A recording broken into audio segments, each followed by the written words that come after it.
감사합니다. 하나님 말씀 보도록 하겠습니다. 마가복음 9장 36절과 37절입니다. 우리 같이 봉독하도록 하겠습니다. 어린아이 하나를 데려다가 그들 가운데 세우시고 안으시며 제자들에게 이르시되 누구든지 내 이름으로 이런 어린아이 하나를 영접하면 곧 나를 영접함이요 누구든지 나를 영접하면 나를 영접함이 아니요 나를 보내신 이를 영접함이니라. 아멘. 할렐루야. 어린이날을 맞이하여 또 특별히 어린이 주일로서 하나님 앞에 예배를 드리게 되었습니다.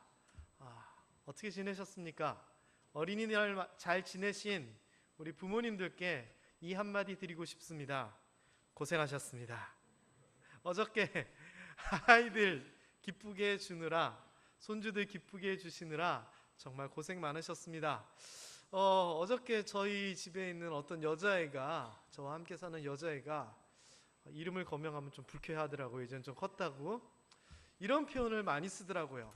어린이날인데, 뭐만 하면 어린이날인데, 이런 표현을 쓰면서 자신이 하고 싶은 일을 이렇게 주장을 하더라고요. 그래서 어제는 가능한 한 다 해줄 만큼 다 해줬습니다. 하지만 아이들은 기쁜 날이었겠지만 부모님들은 그 아이들 키우시느라도 힘들었는데 또 어린이날 이렇게 뒷바라지 하시느라 많이 힘드셨을 줄 믿습니다. 어쨌거나 고생하셨습니다. 어린이날 어떻게 지내셨는지 모르겠지만 아마 이런 단어들이 우리 주변에 많이 있었을 겁니다.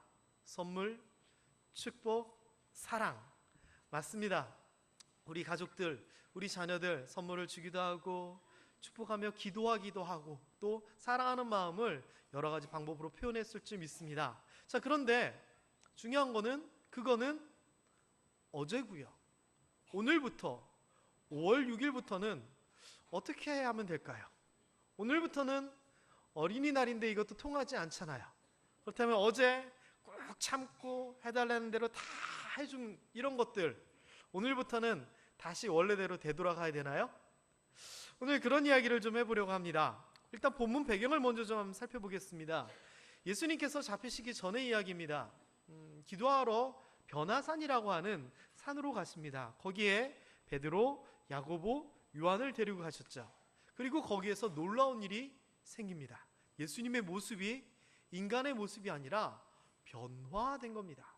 그 모습에 대해서 어떻게 표현을 하냐면은 광채가 나는데 하얗기가 세상의 빨래에서는 도저히 만들 수 없을 정도의 하얀 만큼으로 확 빛이 나는 겁니다. 게다가 그 상황에서 엘리야와 모세가 짜잔 나타난 겁니다. 이야, 같이 갔던 베드로, 야고보, 요한이 얼마나 놀랬겠습니까? 그래서 베드로가 이렇게 얘기했죠. 예수님, 우리 내려가지 말고 여기서 삽시다. 장막을 지어서 하나는 하나는 모세, 하나는 엘리야, 하나는 예수님, 우리 이렇게 여기서 그냥 삽시다 얘기할 정도로 제자들의 입장에서는 영광스럽고 대단한 그런 사건이었습니다. 하지만 예수님께서는요, 그렇게 영광스러운 모습만으로서 보여주신 것이 아니라 바로 이어서 무슨 얘기를 하시냐면 제자들이 막 들떠있는 이때에 이런 얘기를 하십니다. 뭐냐? 인자가 사람들 손에 넘겨져 죽임을 당하고 3일 만에 살아나리라. 제자들이요, 믿을 수도 없었고 믿기지도 않는 이야기를 하시는 겁니다. 아니, 메시아의 모습, 이야 대단하구나, 이것을 경험한 지 얼마 안 됐는데 사람들에게 잡혀간다고, 또 죽임을 당하신다고, 게다가 다시 살아나신다고? 도저히 믿을 수가 없었을 겁니다. 그러던 상황에서 또 무슨 일들이 일어나느냐? 예수님께서 그렇게 얘기하셨던 비장한 이야기는 도저히 믿을 수 없었기 때문에 깨닫지 못하고 그냥 흘려버립니다. 그리고서는 변화산에서 봤던 그런 내용들, 기적을 일으키니까 몰려들었던 사람들, 이런 이야기만 하면서 마음이 들뜹니다. 왜?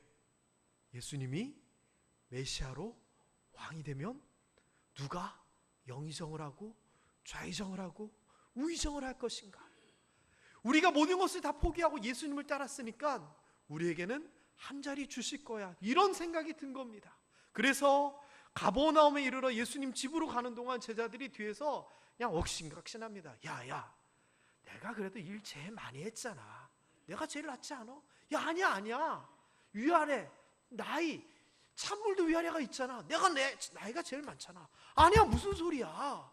내가 사회적으로 이런 일도 하다가 왔는데 내가 최고지. 말 그대로 쟁론 토론하였습니다. 예수님이 보시기에는 정말 웃겼을 겁니다. 황당하셨을 겁니다. 나는 이제 죽게 되는데, 내가 그 짐을 짊어져야 되는데, 그리하여 인류 구원의 큰 사건을 이루어야 되는데, 제자들은 그런 거는 신경도 안 쓰고 생각도 안 하고 걱정도 안 할 뿐만 아니라 누가 크느냐, 누가 잘나느냐, 누가 높은 자리 갈 거냐, 이것만 옥신각신 아웅당하고 있는 겁니다. 그래서 예수님께서 그런 제자들에게 가르침을 주십니다. 뭐라고 가르치시냐면은, 야, 니들이 누가 잘나고 누가 높은 자리 가고 그걸 이야기하는데 너희 도대체 뭐 하는 거니? 하시면서 누구든지 첫째 우두머리 제일 높은 사람이 되려거든 모든 사람의 끝이 되어라. 모든 사람을 섬기어야 된다라고 얘기를 하시는 겁니다. 높아지려고 하는 자는 낮아질 것이요, 자기를 낮추는 자는 높아질 것이다 라고 하는 다른 가르침에서도 똑같은 의미로서 말씀하셨습니다. 그래서 제자들이 누가 최고인가, 누가 잘났는가를 얘기할 때 너희가 낮아져야 된다, 끝으로 가야 된다, 모든 사람을 섬겨야 된다라고 이야기하셨죠. 그러면서요, 아주 적절한 예를 드십니다.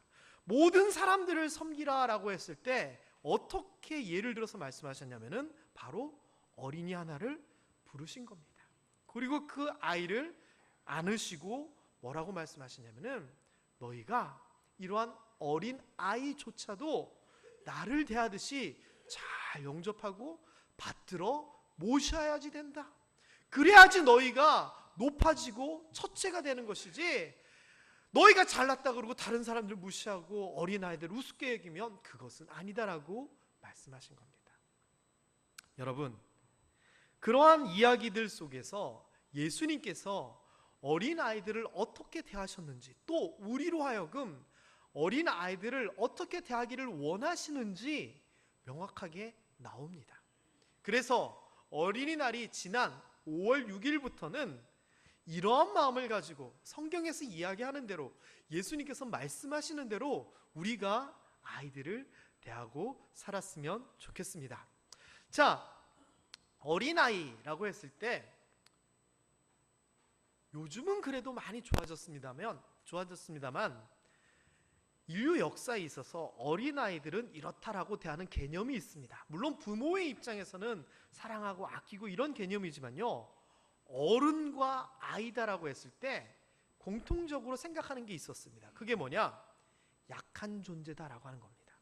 이 약한 존재라고 하는 게요, 약하니까 돌보아줘야 된다는 그런 존재가 아닙니다. 약하고 힘없고 큰 소리 못 치고 나에게 어떻게 위력을 가할 수 없으니까 너희들은 나보다 못하다라고 생각을 하는 겁니다. 그리고요, 한 걸음 더 나아가서 에이, 자기 밥그릇도 하나 제대로 못 챙기는 것들, 이러한 생각이 있었습니다. 그래서 어떻게 하든지 아이들을 일을 시키려고 했고요, 또 총을 들 수 있고 창을 들 수 있을 만한 나이가 되면 어린 나이에도 불구하고 전쟁터에 내보냈습니다. 그리고 전쟁터에서 무슨 역할을 했을까요? 용감하게 싸우는 역할? 아닙니다.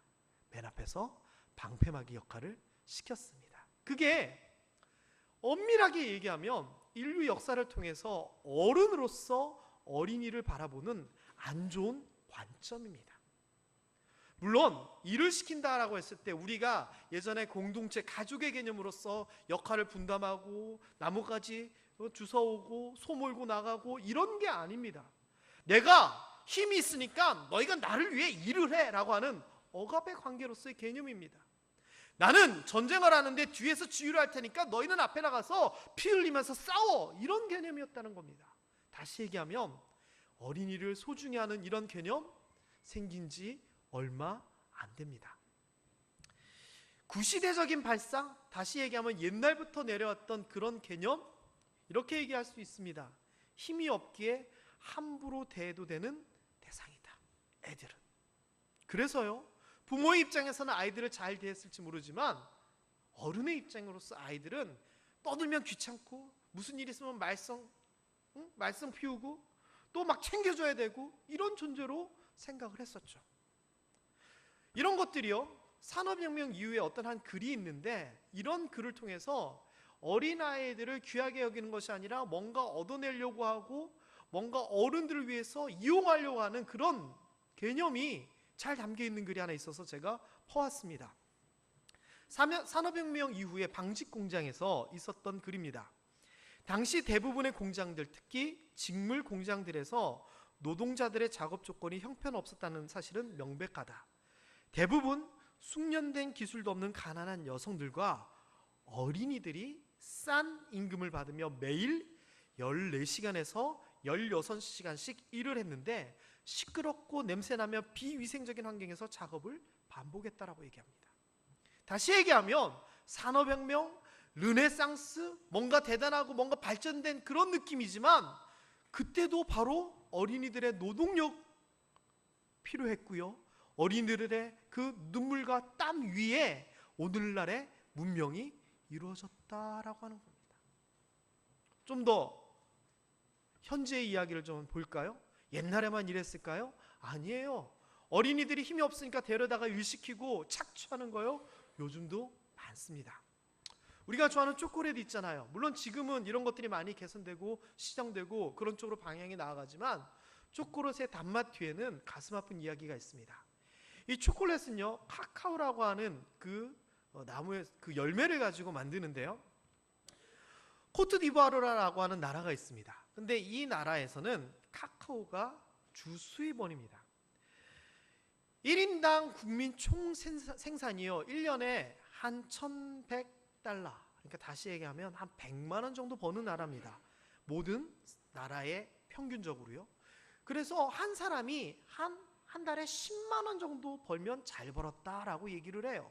그렇지만 밑에 못 사는 사람들은 훨씬 더 많이 못 받겠죠. 그렇기 때문에요, 아이들에게 교육하고 즐기게 하는 이런 것이 아니라 일을 시킵니다. 어디에? 그 나라 산업에 가장 중요시 여겨야 되는 카카오 농장에서. 그래서 유엔에서요 조사를 했습니다. 그랬더니 13만 명의 어린이가 카카오 농장에서 노동자로 일을 하는 겁니다. 그 나라에서는요, 어린이가 나라의 미래로 성장하는 것이 아니라 오늘의 노동력으로서 흡수되는 겁니다. 다시 얘기하면 아이들이 조금 뭔가 할 만하면 농장에 보내서 일시키고 그거 갖고 어른들이 살아간다는 겁니다.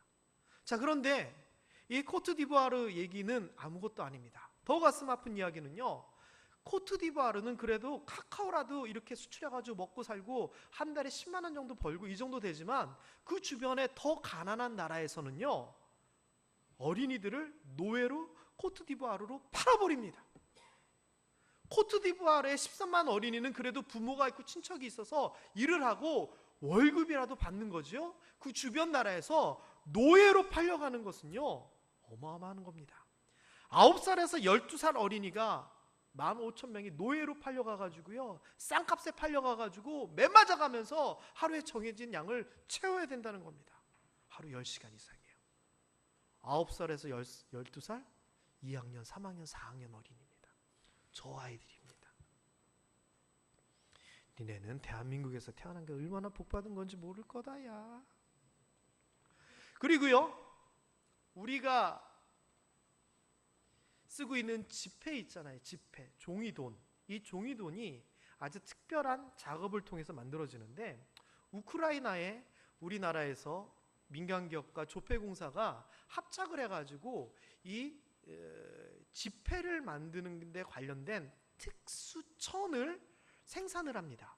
아마 우리나라가 이 지폐 만드는 기술이 대단해가지고 세계 다른 나라의 돈도 되게 많이 만든대요. 그런데 이 우크라이나에서는요, 지금은 정말 많이 개선됐음에도 불구하고 얼마 전까지만 해도 무슨 일이 있었냐면은, 이 특수한 천을 제작하는 이거의 기본이 되는 목화솜을 채취하는 철이 되면은요, 국가에서 그 모든 농장을 주관을 하는데 학교가 휴교를 합니다. 국가 차원에서 학교를 휴교를 하고요, 몇 개월 동안 그 아이들을 농장으로 보내서 노동을 시킵니다. 그래서 한때 우리나라 기사에서 뭐라 그랬냐면은, 우리나라의 이 집회를 보면서 우크라이나 어린아이들의 눈물이 깃든 집회다라고 얘기합니다. 어른들 때문에 먹고 살기 위하여 어린이들이 행복을 접어두고 눈물을 흘리면서 일을 한다라고 하는 겁니다. 그래서요, 이거에 관련된 통계를 좀 찾아봤더니요, 전 세계에 어린 아이임에도 불구하고 노동자로서 일을 하는, 이거는 그래도 월급을 받는 겁니다. 대가를 받는 겁니다. 그런 인구가 1억 7천만 명이다라고 얘기를 합니다. 50억 인구라고 했을 때 100명 중에 3명, 비율상 엄청난 겁니다. 아이들이 일을 하고 있다라고 하는 겁니다. 게다가 대가를 받으면서 일을 하는 이것도 좀 가슴 아픈 일인데, 여기에 보면 아동 노예, 팔려가가지고 자기 의사랑 상관없이 매맞아가면서 착취당하는 아동 노예의 수가 전 세계적으로 8,500만 명이라는 겁니다. 우리나라 인구의 2배가 가까운 숫자입니다. 다시 얘기하면은요, 지금이라고 뭐 어린아이들의 인권, 물론 유엔에서 어떻고 어디에서 어떻고 아이들의 인권을 챙겨주고 좋아지는 건 사실이지만, 현재까지도 그 아이들에 대하여 어른들이 생각하는 것은 예전과 많이 다르지 않는 그런 상황들이 남아있다라고 하는 겁니다. 오늘날에도요, 어린이들을 함부로 대하는 어른들의 태도가 만연해 있습니다. 그러기에요, 무려 2000년 전에 예수님께서 하셨던 이 말씀, 우리나라 어린이에 대한 개념, 방정환 선생님 때문에 뭐 몇 년도에 말 그대로 100년도 안 된 그런 개념이잖아요. 어린아이들을 잘해줘야 된다는 개념. 그런데 2000년 전에 예수님은 그 이야기를 하신 겁니다. 어린이들을 대함에 있어서 나를 대하듯이, 나를 보고 받들고 나를 메시아처럼 존귀하게 여기는 것처럼 이 어린아이들에게도 그렇게 대하여라라고 어린아이들에 대한 존중을 예수님께서 말씀하셨다는 것은 정말 놀라운 이야기입니다. 여기에서 어린아이 하나를 영접하면 곧 나를 영접함이요라고 얘기했는데, 여기에서 영접한다는 것은 받아들이고 막 환영하고 이런 것을 얘기합니다. 그래서 이 본문 말씀을 잘 살펴보면은 어린아이를 영접하는 것처럼 예수님을 영접하는 이런 것이 동일시 여겨지고요, 다시 얘기하면 어린아이를 예수님처럼 대하라라고 얘기를 하는 겁니다. 우리는 그렇게 하고 있는 줄 믿습니다. 자, 게다가요, 내 이름으로라고 하는 단어가 나오는데, 이거는 무슨 의미냐? 예수님의 가르치심, 너희가 하기 싫어도 내 이름으로 내가 이렇게 얘기하니까 나 때문이라도 그렇게 하라라고 하는 그런 의미입니다. 예수님께서 그렇게 얘기하시는 것에 대해서 받아들이라는 얘기고, 우리가 예수를 믿으니까 예수님의 이름으로 그렇게 하라는 얘기고, 우리가 그리스도인이라면 당연히 그렇게 하라라고 하는 겁니다. 그러니까 어린아이를 존중하는 거 중요한 거고, 그리스도인이라면 당연히 해야 된다는 것이죠. 자, 그래서 오늘 간단하게 3가지만, 설교 다 끝나갑니다. 오늘 아이들이 있을까봐 설교를 좀 짧게 준비했는데, 어린이를 대하는 태도 3가지만 좀 생각해 봤으면 좋겠습니다. 첫 번째는 방금 이야기한 거, 오늘 본문에서 이야기한 것처럼 어린아이를 예수님 대하듯 하는 어린이에 대한 존중입니다. 존중. 아이들을 존중하는 거 필요합니다. 제자들이 예수님을 보고 엄마 아빠들이 아이들 데리고 막 오니까, 야 가있어 귀찮게 여겼을 때도 그렇게 하지 말고 아이들이 내게 가까이 오는 것을 금하지 말라라고 얘기하잖아요. 높은 사람만 예수님을 맞이하는 것이 아니라 어린아이도 예수님과 함께 할 수 있도록 동일시 여겼습니다. 예수님은 아이들을 존중하라는 거죠. 그리고 두 번째는요, 역시 존중에 대한 단어를 통해서 제가 정리를 해봤는데, 의도의 존중입니다. 의도의 존중. 이게 무슨 말이냐면요, 아이가 뭐를 하려고 하는 말이나 행동이나 그것이 어른 생각에는 엉뚱해 보이고 잘못되었더라도 어른의 관점으로 판단하고 야단치고 나무라지 말고 아이의 입장으로 아이의 생각과 의도를 존중해 주라는 겁니다. 여러분, 에디슨에 대한 이야기 잘 아시죠? 알, 아마 무정란이었을 건데 그 알을 품어서 병아리 한번 까보겠다고 품고 자다가 깨트립니다. 만일 여러분의 자녀, 여러분의 손주가 밤에 자는데 계란을 품고 다 이거 한다고 해가지고 하다가 이불에다 다 깨트려 놨습니다. 어떻게 하시겠습니까? 자, 우진이 할머니 어떻게 하시겠습니까? 때려요! 아하!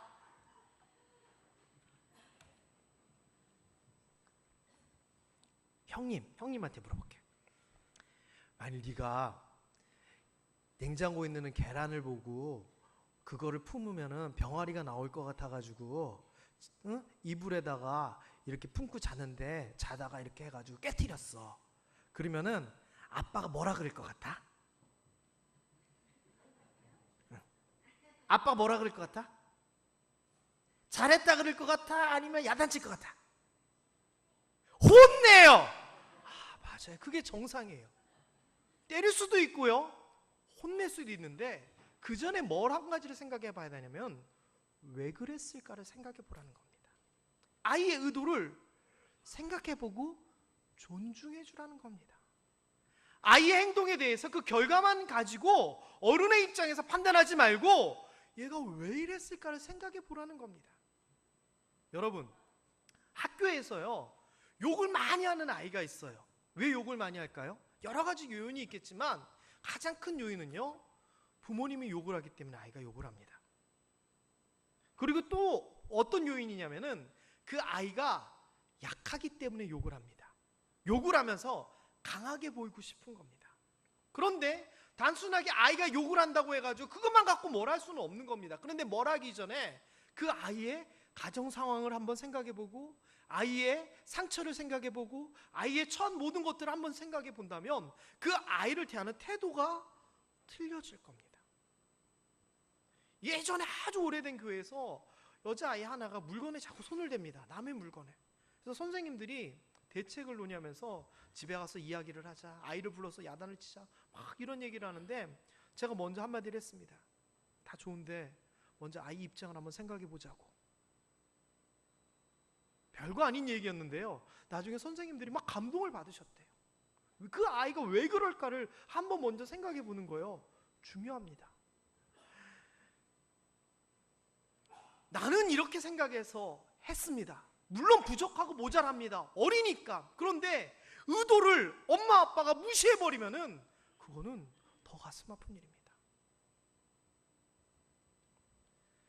화단에 예쁜 꽃이 폈는데 아이가 그걸 꺾어가지고 엄마 베개맡에 갖다 놨습니다. 엄마가 아이고 이거 어떻게 키운 건데 엉덩이를 때립니다. 근데 아이가 울면서 하는 거예요. 엄마가 예뻐하기에 엄마 주려고 갖고 왔는데. 어떻게 되는 겁니까 그러면? 속상하지만 아이의 의도를 생각해보면 화내면서 엉덩이 볼기는 때리지 않았을 거예요. 다르게 설명을 했겠죠. 이게 중요한 겁니다. 어린이들의, 아이들의 의도, 왜 그랬을까를 먼저 한번 생각해 보는 건 이게 바로 존중하는 거 얼마나 중요한지 모릅니다. 그럴 수 있게 되기를 주님의 이름으로 축원합니다. 니네들 오늘 너무 잘 왔다. 니네들도 오늘 너무 잘 왔다. 엄마 아빠가 그렇게 해주시면 얼마나 좋겠니? 자, 그 다음에 이것이 성경적인 어떤 근거가 있느냐? 있습니다. 읽어볼까요? 시작. 누구든지 나를 믿는 이 작은 자 중에 하나를 실족하게 하면 차라리 연자맷돌이 그 목에 달려서 깊은 바다에 빠뜨려지는 것이 나으니라. 여기서 말하는 작은 자는 이 마태복음 18장 5절 그 앞에 무슨 얘기가 나오냐면 똑같은 오늘 본문과 비슷한 얘기가 나옵니다. 이 아이를 영접하는 자를 나를 영접하는 것이다 라고 하면서 이어지는 말씀인데 이 작은 자는 어린아이를 얘기하는 겁니다. 그러면서 이 어린아이를 실족하게 하지 마라. 차라리 그럴 바에는 바다에 빠져 죽어라. 이렇게 얘기를 합니다. 여기서 말하는 실족이라고 하는 단어는 뭔가요? 어린아이 마음에 상처를 주는 겁니다. 이거는 야단치는 것에 대한 얘기가 아닙니다.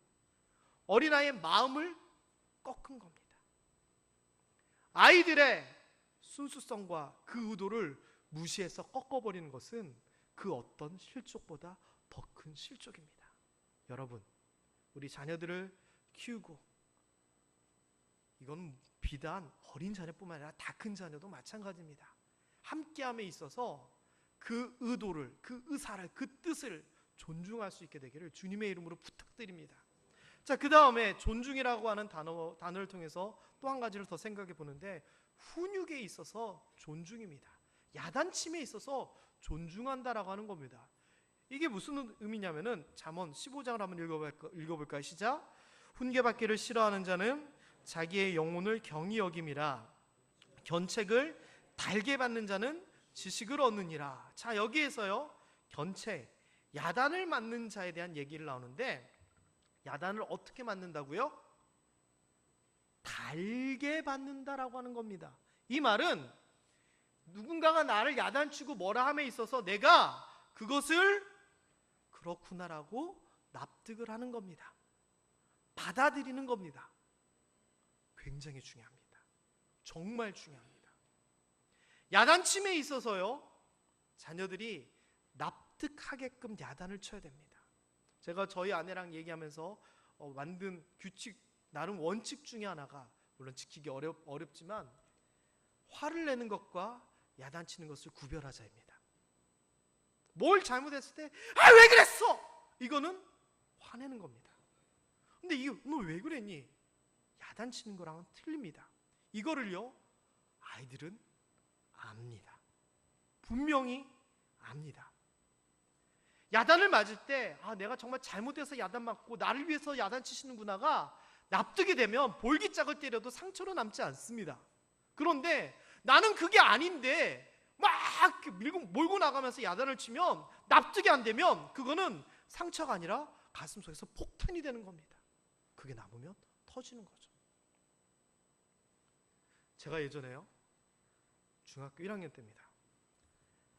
영어 선생님이 1학년 때 첫 영어 선생님인데, 그러니까 초임이신 것 같아요. 첫 이제 발령받고 처음 오셨는데 그냥 되게 재밌어요. 그리고 좀 서툴기도 하고, 그러니까 학생 입장에서는 좀 웃기기도 해요. 그런데 이 선생님이 아이들이 좀 얕잡아 보니까 중학교 애들이 때로는 막 무서운 척을 해요. 그러면 우리가 하나도 안 무서우면서 그냥 막 이렇게 하는 좀 그런 게 있었어요. 근데 하루는요 아이들이 막 떠드니까 야 떠들지 마, 지금부터 한마디만 하면 가만 안 둘 거야, 또 막 이런 식으로 하는데 진짜 웃긴 거예요. 하나도 안 무서운데 무서운 척 하니까. 그래서 제가 친구한테 보면서 웃었어요. 또 웃긴다고. 그런데 선생님이 그 장면을 딱 본 거예요. 그래서 김세형 나와! 제가 그때 부반장인가 그랬거든요. 말하지 말고 조용히 하라는데 왜 떠드냐고 옆 사람한테 얘기하냐고. 그래서 저는 그냥 옆 친구 보고 웃은 거거든요. 안 떠들었는데요? 말 안 했는데요? 어떻게 봤대요? 보기야 봤죠. 근데 그거 아니거든요. 그래서 제 기억으로는 50분 수업이라면 40분 동안 앞에서 엎드려 뻗쳐를 했어요. 제가 잘못하고 말썽 피워서 40분 동안 벌을 받았으면 들켰구나, 하나도 억울하지 않았을 거예요. 근데 말하지 말고 조용히 하고 떠들지 말라 그래서 그냥 웃었을 뿐인데, 그리고 나는 그게 아니라고 얘기했는데도 안 믿어주고 벌을 주는 거예요.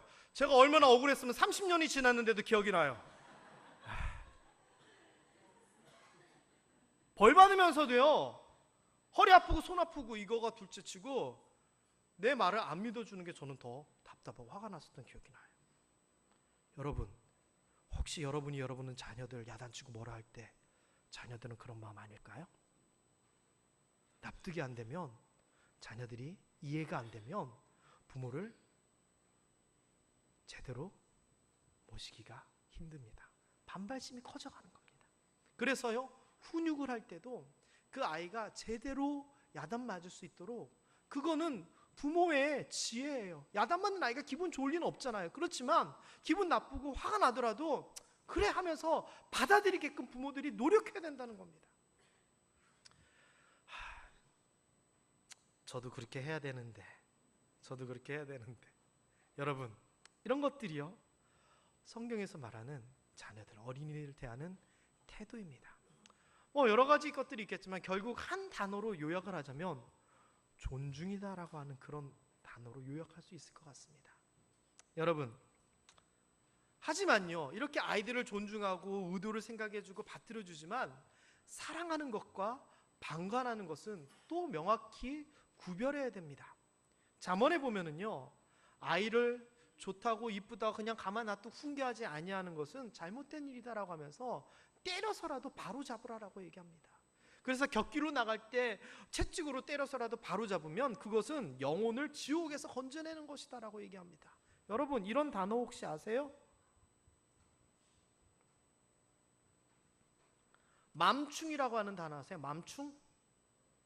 충이라고 하는 말은요, 기생충 할 때 말하는 그 벌레 충자예요. 그래서 뭐 좀 잘 못하는, 아주 좀 안 좋게 표현할 때 어떤 사람들은 무슨 충이다라고 얘기합니다.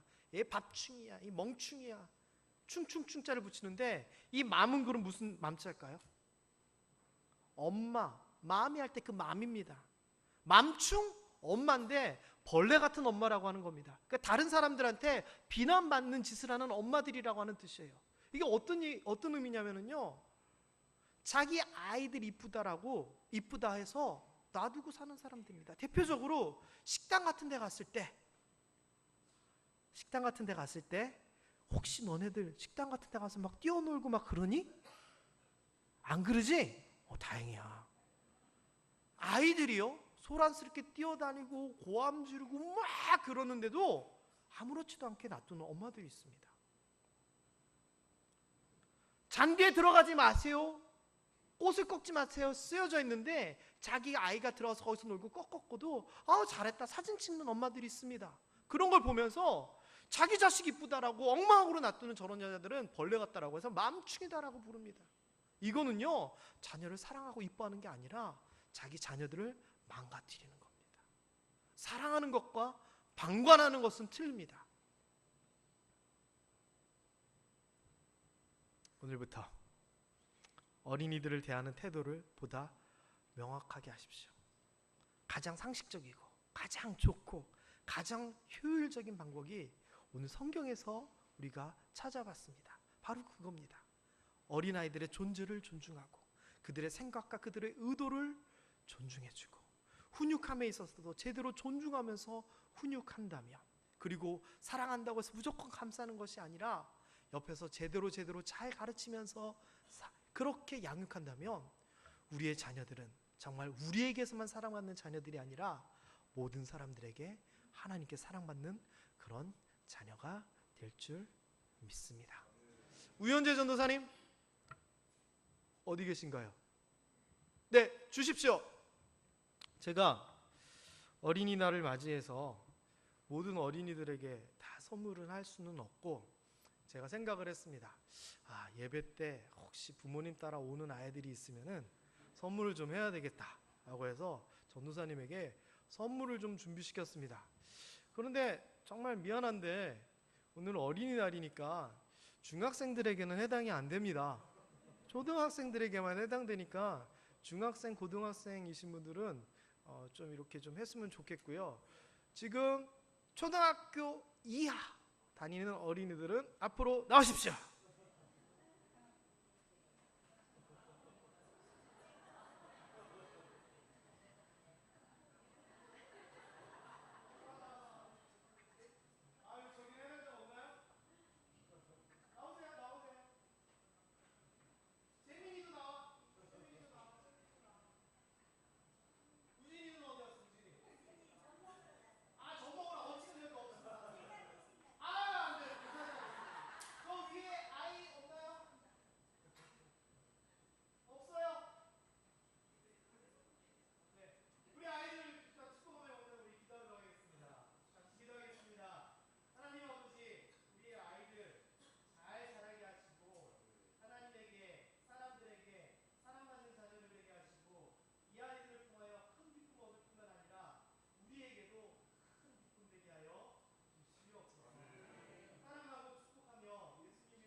얼마 들었나 벌써 확인을 하니? 아유 민망하게. 다시 한번 기도하겠습니다. 하나님 아버지, 예수님께서 말씀하신 것처럼 어린 아이들을 바라봄에 있어서 예수님 대하듯 대하는 우리 되게 하여 주옵시고, 어떤 태도로 어떤 마음으로 살아가야 될지 다시 한번 하나님께서 마음먹게 하는 귀한 시간으로 삼아 주시옵소서. 우리의 자녀들이 잘 자랄 수 있도록 우리가 뒤에서 잘 키우고 잘 보살피고 잘 뒷받침할 수 있도록 또한 도와주시옵소서. 감사하며 예수님 이름으로 기도드렸습니다. 아멘. 이 시간 우리가 드리는 예물을 위해서 이영남 안수 집사님께서 기도해 주시겠습니다. 사랑의 하나님, 이처럼 좋은 계절과 필요한 달비를 내주시니 감사를 드립니다. 계절이 변하고 남과 북 세계 정세가 변하고 있습니다. 우리가 하나님의 자녀자라서 변해가는 어떤 환경에서든지 우리가 해야 할